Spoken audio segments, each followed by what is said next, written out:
오늘은 제가 여러분들한테 8곳의 분양 정보를 전해드리려고 합니다. 4월 달에 있을 분양 정보이기 때문에 여러분들께서 한번 체크를 해 보시고 8곳 중에 여러분들한테 맞는 지역이 있다면 한번 관심을 가지면 좋을 것 같습니다. 그러면 8곳의 분양 정보 내용을 지금부터 보시도록 하겠습니다.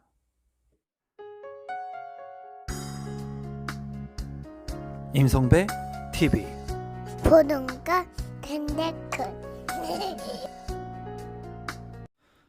오늘은 앞서 말씀드린 것처럼 8개의 분양 물량을 제가 소개시켜 드리도록 하겠습니다. 4월에 분양 예정인 물량들이고요. 그리고 8개나 되기 때문에 아주 세부적인 내용까지는 제가 설명을 못 드릴 것 같아요. 그래서 대략적인 사업 개요랑 입지 정도만 설명을 드리도록 할 거고요. 향후에 제가 시간이 된다면 아니면 여러분들이 원하는 물량들이 있다면 시간을 내서 세밀한 검토를 통해서 영상으로 제공하도록 하겠습니다. 첫 번째 물량을 보시면 분양 물량을 보시면 영통자이입니다. 영통자이 같은 경우 수원 같은 경우에는 최근에 조정 대상 지역으로 묶인 지역이죠. 그만큼 많은 분들이 관심을 갖고 있는 지역이라고도 볼 수가 있습니다. 세대수는 653세대고요. 그리고 59제곱미터 A타입이 375세대, 59타입이 B타입이 172세대, 그리고 75타입이 106세대로 중소형 규모의 아파트로 이제 공급이 되게 됩니다. 이 영통자이 같은 경우에 입지적인 부분을 간단히만 보신다면 일단은 역하고의 거리가 있고요. 망포역하고. 그리고 부지의 모양이 그렇게 뭐 정방향이나 장방향처럼 반듯한 모양이 아닙니다. 이렇게 반듯하지 않고 이렇게 부정형으로 생겼을 때는 커뮤니티 시설을 넣기가 쉽지가 않아요. 뭐 정방향 같은 경우에는 중앙에 크게 공원을 넣는다든가 하기가 쉬운데 자이에서 어떻게 이제 배치를 할지가 이제 궁금하네요. 그리고 장점적인 부분은 이제 수원이라고 하는 곳은 삼성이라고 하던 큰 업체가 있죠.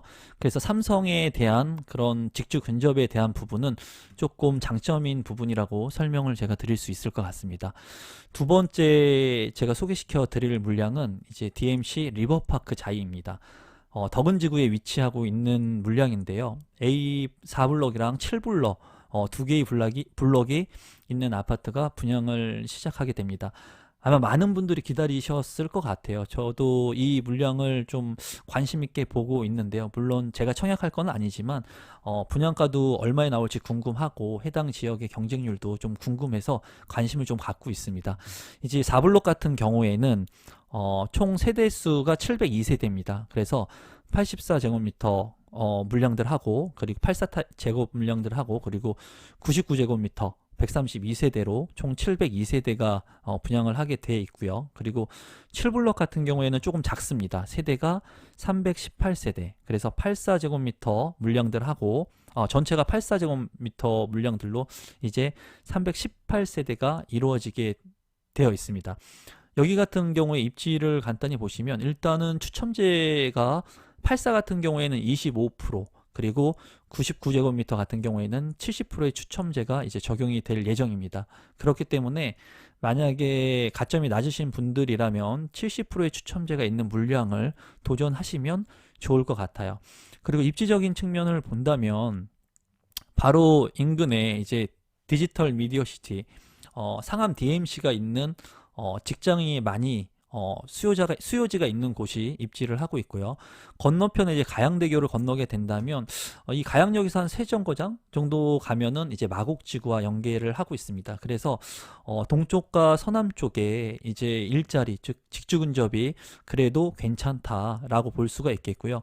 자이 같은 경우에는 이제 평면도 잘 뽑고 시공사 네임이 있기 때문에 굉장히 기대가 되는 아파트 중에 하나라고 볼 수가 있겠습니다. 세 번째로 보실 것은 이제 광명 푸르지오 센트베르입니다. 광명 같은 경우에 이제 규모를 보시면 12개 동으로 이제 건축이 될 예정이고요. 1335세대입니다. 세대수는 굉장히 좋지만은 조합원 물량을 뺀 일반 분양 물량은 464세대로 이제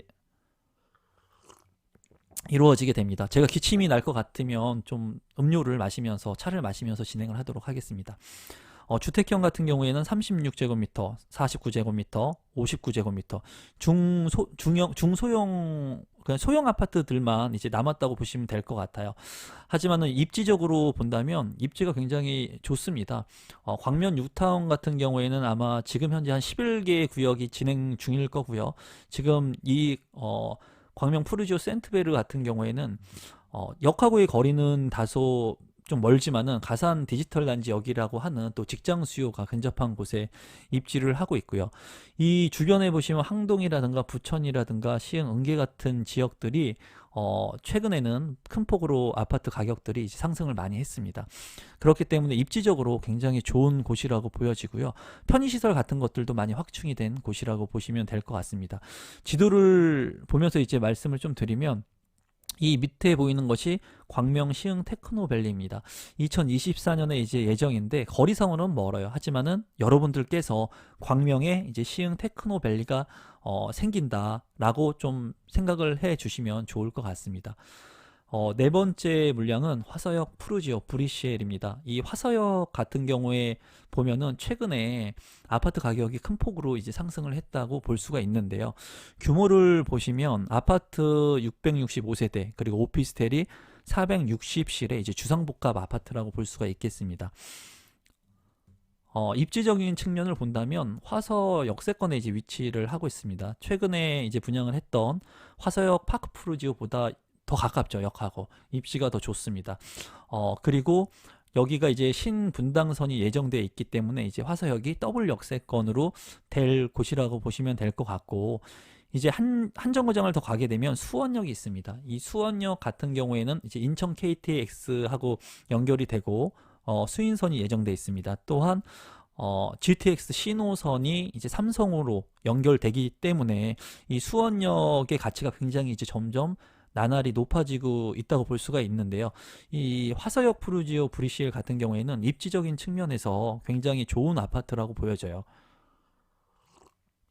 다만 분양가가 낮지 않을 것으로 예상이 됩니다. 지금 화서역 파크 푸르지오 같은 경우에 10억대를 넘어갔기 때문에 이제 수원에서도 10억 클럽, 즉 10억이 넘는 아파트들이 이제 나오고 있습니다. 그래서 입지가 좋은 아파트이기 때문에 아마 분양가가 얼마에 책정이 될지는 모르겠지만, 제가 항상 말씀드리는 것은 입지가 좋은 곳의 아파트는 사두는 겁니다. 가격이 비싸더라도 명품과 똑같다고 보시면 됩니다. 비싼 가격에 사놓은 것이 나중에 큰 빛을 발하기 때문에 이런 개발 호재가 있는 더블 역세권의 아파트라면 굉장한 투자 가치 역시도 있다고 생각하는 게 제 개인적인 생각입니다. 다섯 번째는 힐스테이트 레이크 송도 3차입니다. 앞에 보이는 것이 이제 워터프론트 호수인데, 제가 최근에 송도 더 스카이에 가서 이제 드론을 띄워가지고 이 워터프론트의 모습들을 찍어 놓은 영상이 있습니다. 그 영상은 제가 위에 링크를 하나 걸어 놓을 테니까요. 이 주변 모습이 궁금하신 분들이 계시다면 한번 보시면 좋을 것 같습니다. 단지 규모가 적지 않습니다. 1110세대. 그리고 일반 분양이 모두 다 이루어지기 때문에 공급 물량이 괜찮고요. 전용 면적은 84제곱미터부터 132제곱미터로 이제 분양이 진행되게 됩니다. 레이크 송도 같은 경우에는 이미 1차와 2차가 분양이 완료가 됐죠. 그래서 2차 같은 경우가 아마 제 기억으로는 12대1 정도의 1순위 청약이 마무리됐던 걸로 알고 있고요. 그리고 최근에 분양을 했던 국제업무지구역에 위치를 하고 있는 송도 더 스카이가 평균 72대1, 73대1 정도로 인천에서 최고의 최다 청약률을 기록했다고 해요. 그래서 아마 이 예전에 저렴하게 분양했던 상대적으로 아파트들보다는 좀 비싸게 분양을 할 겁니다. 그래서 아마 가격이 얼마에 책정이 될지는 모르겠지만 가격적인 측면의 부담을 좀 느끼실 수 있는 수요자들이 많을 것 같다는 게 개인적인 생각이에요. 그래서 힐스테이트 레이크 송도도 이제 곧 분양을 앞두고 있으니까 여러분들께서 관심을 가지면 좋을 것 같습니다. 뭐 앞에 초등학교, 중학교 뭐 다 들어오기 때문에 굉장히 입지적으로 좋다고 생각을 하고 있습니다. 쾌적성이 좋습니다. 그리고 여섯 번째는 양주 회천 신도시 노블랜드 센트럴 시티입니다. 규모를 보시면 건축 규모는 860세대입니다. 860세대이고 타입을 보시면 7호 타입하고 84 타입으로 중소형의 아파트 분양 물량으로 분양이 될 예정이에요. 이 회천 신도시 양주 같은 경우에는 아마 많은 분들이 관심을 안 가지실 수도 있고, 그리고 잘 모르시는 분들도 있을 것 같은데요. 뭐 세부적인 내용을 제가 지금 말씀드리긴 그렇지만 제가 봤을 때 금액적인 측면은 굉장히 저렴할 것으로 보여져요. 한 1,100만 원에서 1,200만 원 사이에 분양가가 예상이 됩니다. 그래서 이쪽 의정부나 그 경기 북부권에 거주를 하시거나 관심을 갖고 계신 분들은 관심을 가져도 좋을 것 같아서 제가 이 물량을 한번 선정을 해봤습니다. 그리고 7번째는 검암역 로얄파크 시티 푸르지오입니다. 최근에 제 댓글들을 통해서 이 검암역 로얄파크 시티 푸르지오에 대해서 관심을 갖고 계신 분들이 굉장히 많이 늘어나고 있다는 것을 제가 체감을 하고 있거든요. 여기에 대해서 이제 분석을 해달라는 분들도 많으시고, 저도 이제 이 부분에 대해서는 좀 면밀하게 분석을 한번 해보려고 하는데요.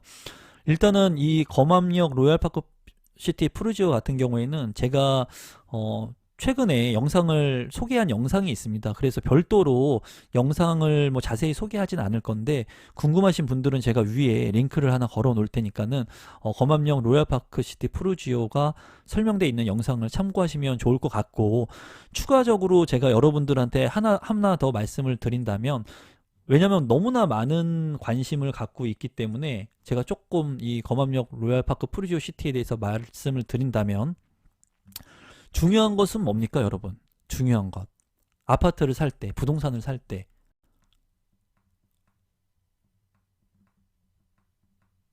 입지예요. 입지. 첫째도 입지, 둘째도 입지, 셋째도 입지입니다. 조식 서비스, 호텔식 리조트 다 필요 없습니다. 그런 거. 그런 거 다 필요 없어요. 중요한 건 입지예요, 입지. 유명 연예인이 선전하니까는 좋아 보이고 그거 사야 되겠다? 많은 사람들이 관심이 있다. 마케팅 잘하고 있는 것 같아요. 제가 봤을 때. 하지만은 중요한 건 입지입니다. 입지.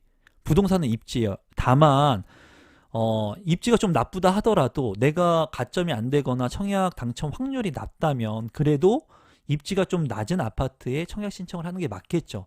1주택자라서 좀 청약하기가 쉽지 않다면. 그런 부분을 고려한다면 괜찮지만, 무주택자 분들이, 가점이 높은 분들이 이 검암역 로얄파크 푸르지오 시티를 청약한다? 여러분들이 봤을 때 입지가 좋다고 생각하시면 하셔도 돼요. 하지만 제가 입지에 대한 영상도 찍었지만 입지에 대한 기본적인 개념을 반드시 여러분이 머릿속에 각인시켜야 돼요. 부동산은 첫째도 입지, 둘째도 입지, 셋째도 입지입니다. 그러면 얘기가 끝난 거예요. 그 외에 시공사 브랜드라든가 커뮤니티라든가 이런 것들을 보는 겁니다. 많은 분들이 이제 이 로얄시티 푸르지오에 관심을 많이 갖고 있는 것 같은데, 제가 한번 세부적으로 시간을 내서 한번 향후에 시간이 나면 한번 이 부분은 다뤄보도록 하겠습니다. 입지가 중요하다는 것을 여러분들이 잊지 않으시면 돼요. 그리고 8번째 마지막에는 양주 옥정 신도시 제일풍경채 레이크시티입니다. 이 부분도 제가 이제 전에 설명을 드렸던 아파트 분양 물량들 중에 속해 있습니다. 그래서 검암역 로얄시티 푸르지오하고 이 양주 옥정 신도시에 관련된 영상을 제가 앞에 링크를 하나 걸어 놓을 테니까는 여러분들께서 그 영상을 확인하시면 이 지역적 분석도 제가 해놨으니까 보시면 좋을 것 같습니다. 그래서 오늘은 8군데의 분양 물량들을 이제 소개시켜 드렸는데요. 여러분들께서 본인하고 이제 관심이 없는 지역이라고 해서 그냥 등한시 하시면 안 됩니다.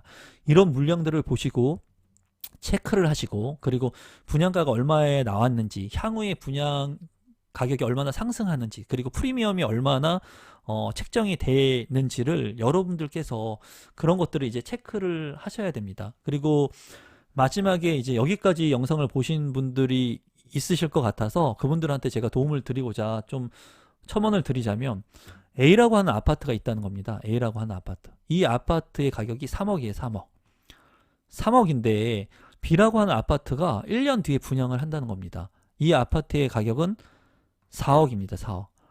그러면 사람들이 봤을 때 상대적으로 A라고 하는 아파트가 싸게 저렴하게 분양을 했기 때문에 이 B라고 하는 아파트를 비싸다고 생각을 합니다. 이거는 당연히 비싸죠. 그리고 3억에 분양한 아파트가 4억에 분양을 했으니까 비싸다고 생각을 해요. 그래서 사람들은 나 이 아파트에 청약하지 않겠다고 얘기를 하죠. 근데 중요한 것은 과거의 시세가 아닙니다, 여러분. 과거의 시세가 아니라 현재의 시세예요. 이 3억짜리 아파트가 프리미엄이 2억 붙었다는 거예요. 즉 프리미엄이라고 하는 것이 2억이 붙었다는 거예요. 그러면 이 2억을 합친 가격은 얼마냐? 5억입니다. 5억. 지금의 분양가 4억은 상대적으로 전에 분양했던 아파트 가격보다 비싸지만 프리미엄을 합친 현재의 시세와 예를 들어서 비교를 해본다면 저렴하다는 거예요. 그래서 이런 마인드를 가지고 계신 분들은 이 B라고 하는 아파트를 현재의 가치를 분석해서 들어가죠, 청약에. 근데 이 예전의 과거 시세만을 보시는 분들은 절대 청약을 못 합니다. 청약하지 못해요. 이거는 아파트가 비싸니까 안 되겠다. 그러면 향후에 C라고 하는 아파트는 5억에 분양을 합니다. 5억에. 그래서 이렇게 과거의 시세에만 집착하시는 분들은 어떤 현상이 이뤄지느냐. 평생 무주택자가 되는 거예요. 평생. 이 벽을 넘어야 되는데 이 벽을 넘지 못한다는 겁니다. 그래서 제가 말씀드리고 싶은 것은 여러분들이 주변에 프리미엄 산정된 거래되고 있는 시세의 가격들을 반드시 확인을 하셔야 돼요. 지금의 분양가와 과거의 분양가를 비교하는 게 아니에요. 음마아파트 1억이었습니다. 지금 얼마입니까? 10배가 훨씬 넘게 올랐는데 과거의 그 가격을 지금의 현재 가격과 비교하면 안 된다는 거예요. 그래서 여러분들께서 제가 말씀드리고 싶은 것은 지금 얘기한 8군데 중에 여러분들이 관심 있는 지역이 있으면 잘 체크를 해 두시고 현재의 분양가가 무조건 비싸다? 그리고 이 프리미엄을 건설사가 가져간다고만 생각하면은 절대로 내 집 마련을 하지 못해요. 그렇기 때문에 현재의 시세하고 준해서 좀 가격 차이가 있는지 그런 부분들을 좀 체크하시고 중요한 것은 아파트에서 입지니까 아까 얘기한 것처럼 입지에 대한 부분을 명확하게 여러분들이 보시고 제가 올린 입지에 대한 영상도 링크를 하나 걸어 놓을 테니까 여러분들이 보시면 도움이 될 것 같습니다. 그러면 오늘도 마지막까지 시청해 주셔서 감사드리고 앞으로도 좋은 영상으로 여러분들한테 찾아뵙도록 하겠습니다. 오늘 영상이 처음이신 분들은 조금이라도 도움이 되셨으면 구독 버튼과 좋아요 버튼 눌러주시면 감사하겠습니다. 그럼 오늘 영상 이것으로 마치겠습니다, 여러분. 감사합니다.